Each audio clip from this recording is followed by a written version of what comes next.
What's up guys, it's Stu, and today it's kind of a blown daily, but this is just gauges. This is unnecessary stuff that you'll need for your stuff.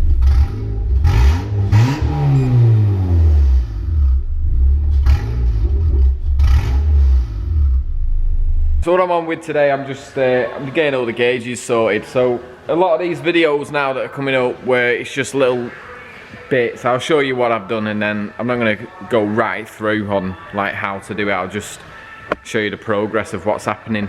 Because the main bits are just the turbo and intercooler and piping and exhaust, stuff like that, where these bits are, they're not necessary. You don't have to get all this shit that I've got apart from the sandwich plate and that, but if you kind of see what I'm doing, you'll understand how I'm doing it, if you know what I mean.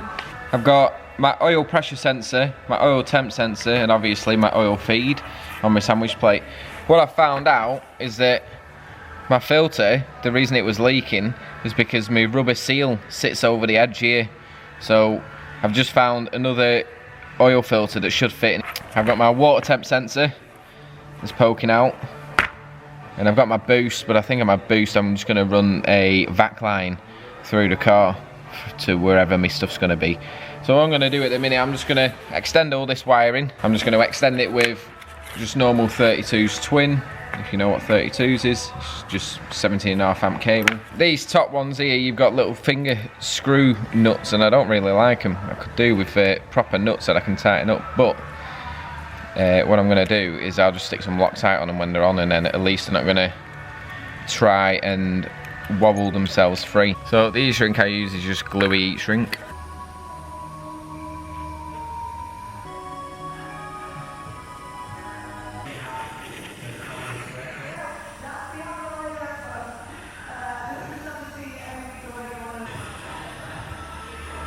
Right, so what I've done, I've extended my water pressure, my water temp sensor, and I've just stuck on them water temp.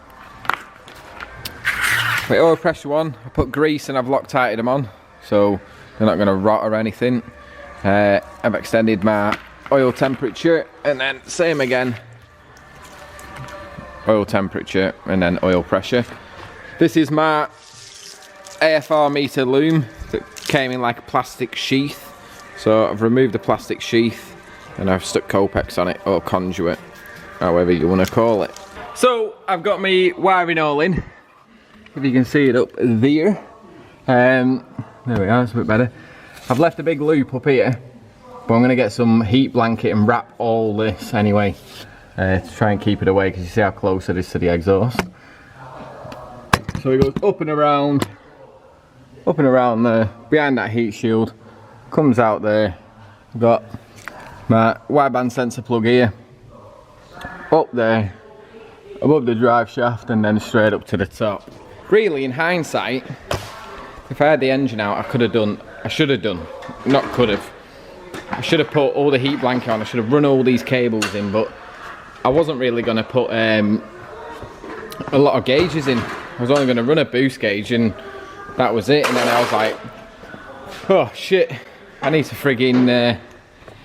run a oil pressure and water temp and oil, and I was like, so in hindsight, if I did it again when the engine's out, I'd get all my cables run properly, make it a lot easier, and I'd put heat blanket on. Now I'm gonna have to try and get heat blanket between everything. It's gonna be a bit of a dick. Oh, I've left my torch down there. Can I get it? Can I get it? No, I can't. Bastard. Ah, I'm gonna have to, oh no, can I get it from here?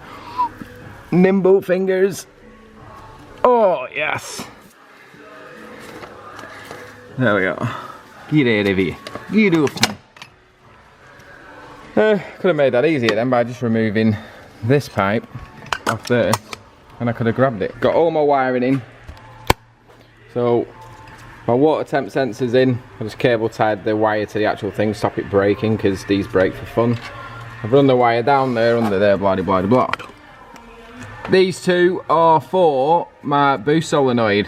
So one of them is for the boost controller, and the other one is for the ECU boost, for boost by gear. If I can get the terminals and the pin out, I'll use this, and I'll just gunk some grease in there and cable tie that up there. So My boost solenoid is going to sit around here because it's the shortest run under there through the engine mount to my wastegate. That was a bit weird how I said that. All my other cables are running to the bulkhead through the same hole that I brought my main battery pos in. I've got a tiny boost pipe there that is for my boost gauge and my boost controller, so I can split that off in the car. And I think that's everything. Boost pod, like so. When my dash is cleaned, it should look alright. And there's that nice little edge there that I folded round. And everything's in, it should look proper boat, I tell thee. So I've just got a load of wiring to do. Right guys, so this is where I'm at. I've got all my cables up to the top. I've plugged them all. Noted down which is which. I've got all my gauge wiring separate. With the G-Ready gauges, you do get links on them where you can just link from gauge to gauge, so you only have one power, but then it would have made it a bit awkward to get the gauges in and out, so that's why I've run loads of separate ones there. My boost solenoid and everything in, so that's it all there. My boost solenoid is just screwed up right there behind that loom, if you can see it. I've got my wiring here for my boost controller, that's going to go on the dash. I've got a neg there. And I've got my pos and ignition down here. So down here you've got a white with a blue tracer, and you've got a white with a red tracer. White with the blue is your ignition, and white with the red is your positive. So I've just stuck 2 fuse holders there. All my wiring I've just run all under there up to here, and I've got rid of all bits of my excess all up there. I've also run, so this is my boost solenoid that I ran that I can pick up off the ECU. So I'm just going to leave that there, try and get some terminals. I think I've got some somewhere, and then I'll just leave them dangling down, and when I go to get it mapped, if they can do it boost by gear, I'll get him to plug them all in. What I'm going to do now, I'm going to clean this bit of the dash, and then I'm going to get my boost pod that's all been sprayed nicely, stick it in there, get my wires out, bolt it up, and then start putting my gauges in. The reason I plugged this is if I ever sell the car and I don't want to fucking sell it, I'll just pull this off, leave all that in, and I can take all my shit away. Oh shit. Shit the bed. I just remembered, I can't put my AEM one in without the freaking car. So my AEM one, because it's 50mm, I have to put that bastard in first.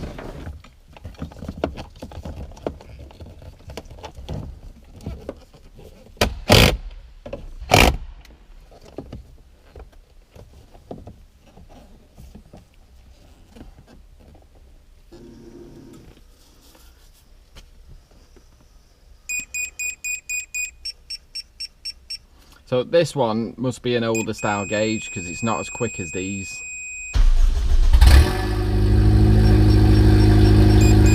So what you can do with these, you can cycle through and it'll tell you what you want to see. So mode 2 is literally oil pressure, 0.6 bar.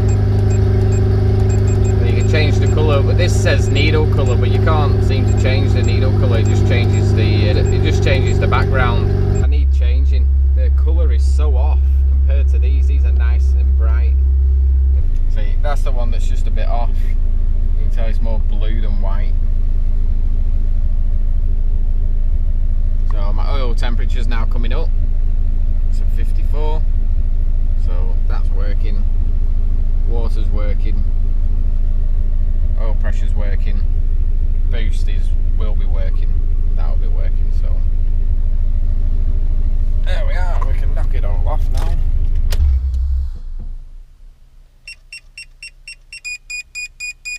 So that's my gauges all sorted, and that's a relief. While I've done my gauges, I've put my oil feed back on. I put a new oil filter on, as you can tell, because I started the car, and I got it's a Blueprint one because normally I try and get Bosch ones. This is all the different oil filters I've been trying to get to fit that sandwich plate, but I just used an S2000 one. The one that I wanted to use was off a Subaru Forester, but the thread was different. So, like I said, these fucking gauges, I'm actually quite impressed with how they've turned out. So all the sequences are messed up at the minute. so that's why they're all dicking about and doing different things. I've just ordered another boost gauge to try and change this one because it's just different to the other 3. They don't look too bad, they look like they're supposed to be there, and it's I am quite impressed actually that I managed to make them look alright. So there we are. The gauges was one of the biggest things actually that was going to be time consuming, which it was. It was about 2 days work, like a couple of hours after work sort of thing. So I've been Stu. Cheers for liking, subscribing, commenting and all that stuff, and I'll see you in a bit.